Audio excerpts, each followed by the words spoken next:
12 minutes have ticked by and barely 5 minutes of playing time.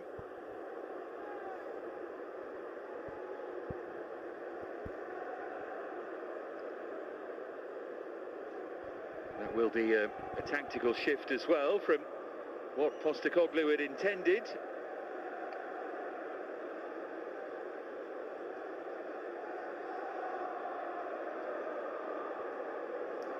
Still concern for Rodrigo Bentancur. They're of course in contact constantly with the bench, who in turn will be in contact via the stadium with the emergency services as well.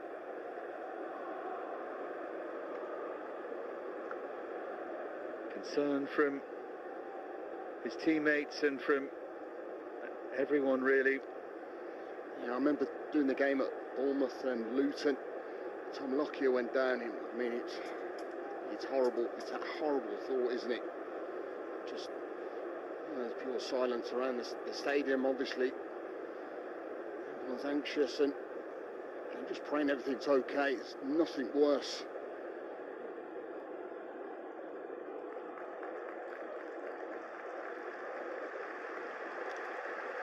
Well, the applause tells you they are about to endeavour to bring Rodrigo Bentancur off here. Need to be very, very careful still.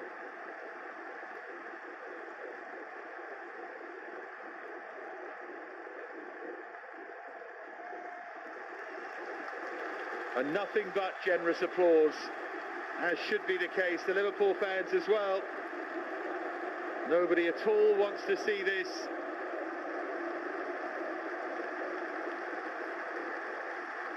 Group of fans who understand the game as well as anyone. So it will be Johnson for Bentancur, and we wish nothing but good things for Rodrigo Bentancur. He's in very, very good hands here.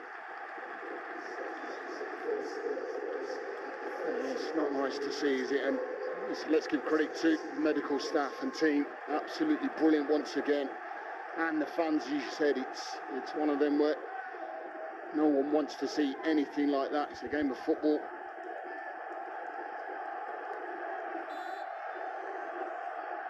Now, after all of that, a corner for Liverpool to defend. Corner that goes in towards the far post is plucked out of the air by Alisson, and almost the players have to restart. It is a reset, isn't it? And it's trying to get your mind set. I mean, listen, it's horrible. I've never been out on a football field where I've witnessed or seen anything like that. But again, you can only worry as a player, but you have to try and get your head back into the focused mentality of playing football. As Jones, subdued atmosphere around the stadium at the moment, as you can understand.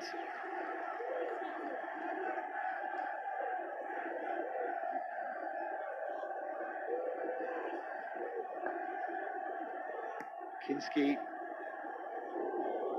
yet to be brought into the action.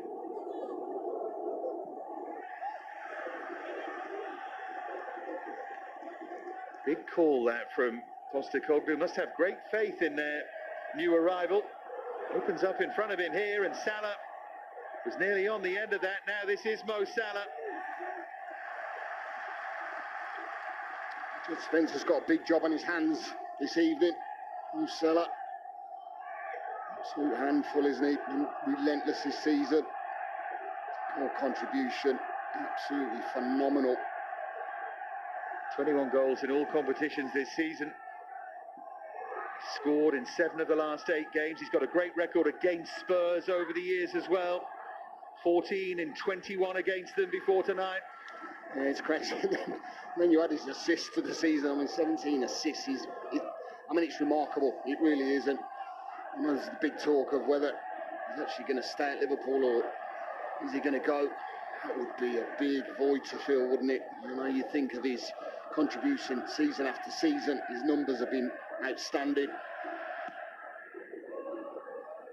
like to think there were those who felt his powers might be waning a couple of years ago. Now, Kinski under pressure. That was either risky or super cool from Antonin Kinski. Tell you what, that was cool as, wasn't it? As you're going to get. I actually thought he could have caught it, but I think maybe just popping it up, knowing that he's got the advantage of leaping and grasping it with his hands. Very, very cool. He nearly played a wonderful raking pass there to Son as well. Early signs that this young man might be quite interesting to watch. There's Archie Gray. See straight away that Kinski is clearly a footballing goalkeeper. As you said, he's coming into a big game, isn't he? And you just said that, you know, winning trophies a second year round, it's massive, a big call to bring him straight into the starting lineup against this Liverpool side who have been brilliant so far this season. There's Son for Jed Spence.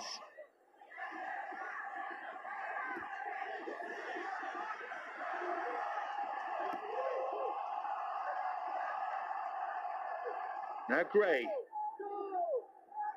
for Dragushin.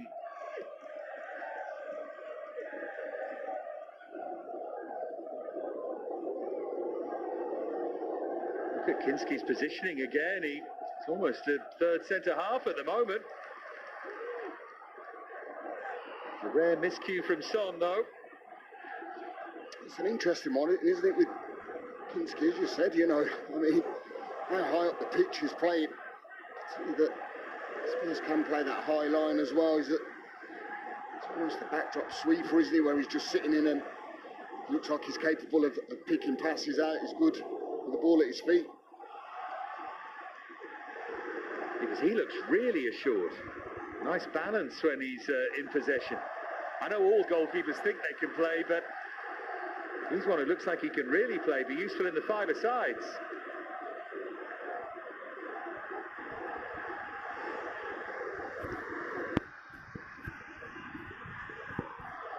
Push forward by Son for Porro. Again, Johnson coming on means Kulusevski will go and play more central advanced in that 10 role. Will get forward, and that's where I think there could be a major danger for Liverpool down that right side.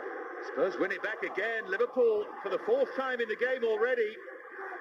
Giving the ball away in a dangerous area. Kulusevski couldn't make anything of it there, but we saw Van Dijk reading the riot act to the other defenders in that lengthy delay. Not quite sure they put it right yet.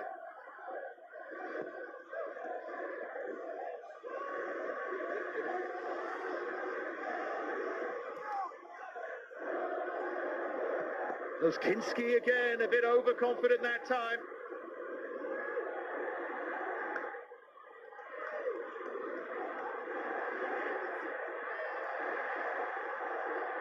Quansah already has a crazy shape to it this game. This is Dejan Kulusevski.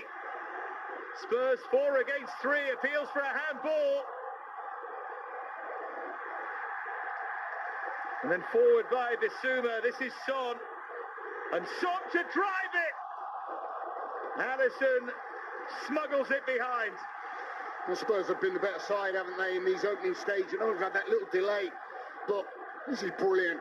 Son at his best. Little step over, flashes that ball across, maybe a hint of offside. Dom Solanke getting across the near part. I think he tries to just get a little bit of a flick, maybe that little Cruyff flick towards goal, but just misjudges it, gets it wrong.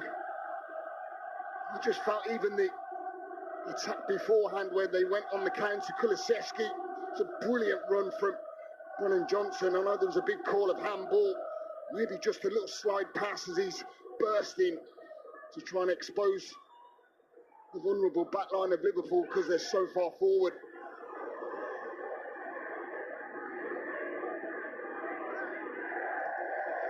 A little bit sloppy so far, Liverpool, which haven't said too much under Arne Slot.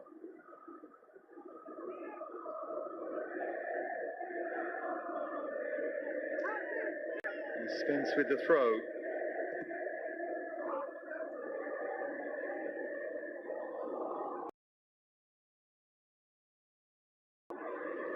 Spence chasing across. Did really well. Started 6 of the last 7 games now. Jed Spence's only start since he joined in July 2022. Quite a change of fortune for him, and he's trying to grab the opportunity. Hasn't featured much at all, and I think since coming to the football club, I think particularly with injuries in that back line for Spurs, is that he's got his opportunity to really sparkle. That back line of Spurs put under pressure. Delightful ball from Salah for Gakpo for Salah! Just hooked it. Now, when that was teed back for Mo Salah, I'm expecting just one thing. Particularly with them boot strike that he's got, edge of the box, it's just teed up beautifully. Just drags it a little bit wide. And Gakpo just try and cover the goalkeeper. One back by Solanke. Rolled across, and great anticipation from Alisson. It's been a good start, hasn't it? I think both sides now showing their intent, and I felt it was going to be this type game anyway, you know, end to end, as both sides like to counter-attack, move the ball quickly. The Spurs, we see, you know, that Liverpool are well known for that, but being defensively good, that's been Spurs' Achilles heel. They've scored goals, they've conceded far too many.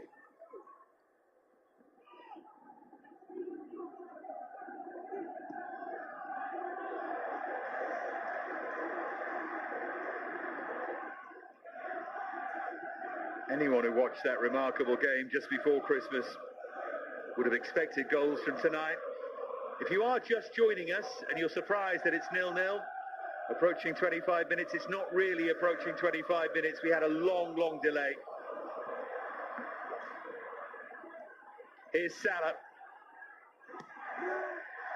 An injury, a very serious one it looked like, to Rodrigo Bentancur. And our thoughts go to him. Taken off on a stretcher. If we haven't, it means really we've only played 12 or 13 minutes of the game and it's goalless. Plenty will be added at half-time. It's one of those situations, as we said at the time, take as long as you need. No other option. Here's Kwanzaa.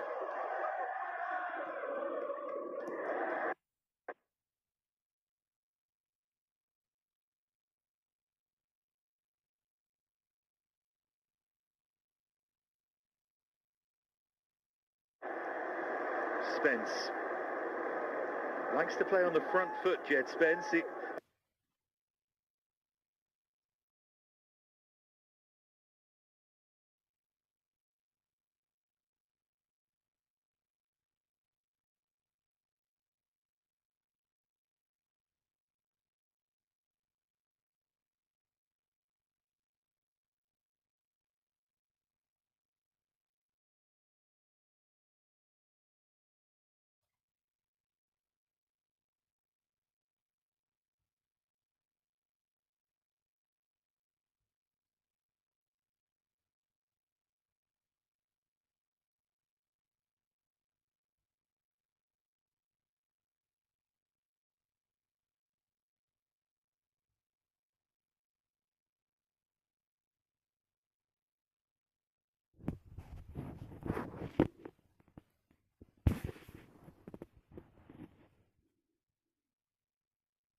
A bit like Spurs, he takes plenty of risks, but when it comes off, he's...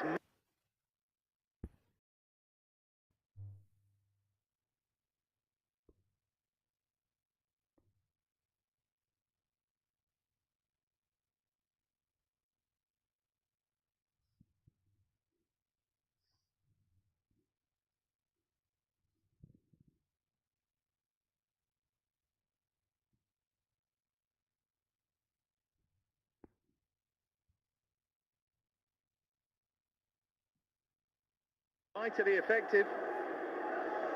You can see how far up the pitch he is. He's almost filtering as a sort of left winger, isn't he? Wing back. It's just stopping. So Conor Bradley really getting forward, who does like to get forward, by the way, as well. He wants to keep major tabs on, particularly having Mo Salah in front of him. Scored at Coventry as well back in round 3.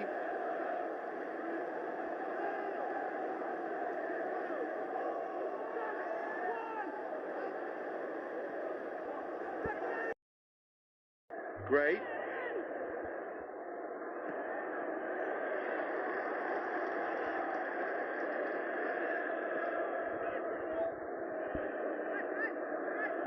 Trent Alexander-Arnold on the bench tonight, and of course so much talk around him at Anfield at the weekend. So many subplots surrounding both his future and the fans' feelings about him.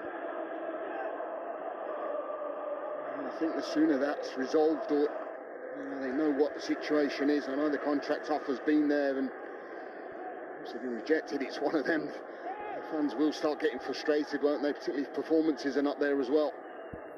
Well, that was the weekend, wasn't it? And interesting that he doesn't start tonight. Now then, going to have another delay here. Dyke over in the ear of Jarrell Quansah.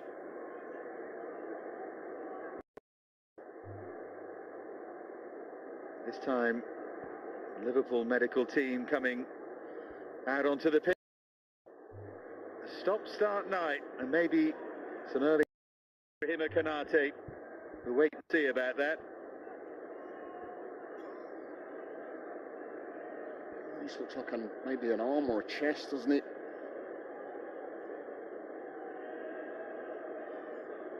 Well, they'll go and let's check out the ribs. I think that will be the initial thing. This time Diogo Jota called over by chance off the cuff coaching. Curtis Jones there as well. So important that players stay switched on at times like this. Not easy. And there is going to be another change. Wataru Endo is going to come on here for Liverpool. He's been a regular in this competition. Started against West Ham, Brighton and Southampton.